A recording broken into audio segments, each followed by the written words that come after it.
पूर्ण नाव शुभ्रा लक्ष्मीकांत चौधरी आहे। मी इयत्ता 6वी शिकणारी विद्यार्थिनी आहे। माझ्या शाळेचे नाव जिल्हा परिषद उच्च प्राथमिक शाळा वडोली आहे। आज मी तुम्हाला अलीकडेच गाजलेल्या ट्वेल्थ फेल या चित्रपटातून मला काय शिकायला मिळाले याबद्दल मी तुम्हाला सांगणार आहे।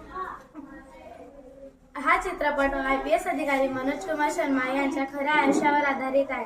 या कथेतील सर्वात मोठी गोष्ट म्हणजे IPS अधिकारी मनोज कुमार शर्मा हे 12वीत नापास झाले, पण त्यांनी हार नाही मानली।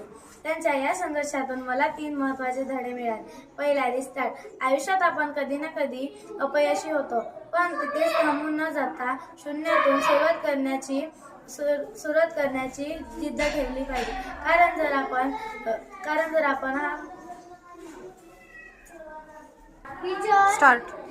जसे मनोज कुमार शर्मा यांनी शून्यातून सुरुवात केली तसेच।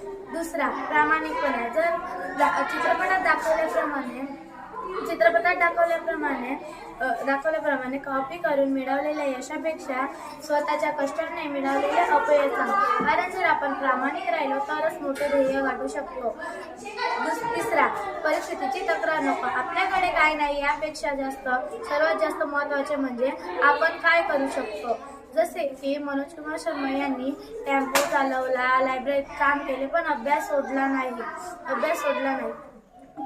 शेवटी मी इतकेच म्हणेन की जर एखादा मुलगा 12वीत नापास होऊन IPS अधिकारी बनू शकतो, तर आपणही आपल्या मेहनतीच्या जोरावर कोणतेही स्वप्न पूर्ण करू शकतो। धन्यवाद।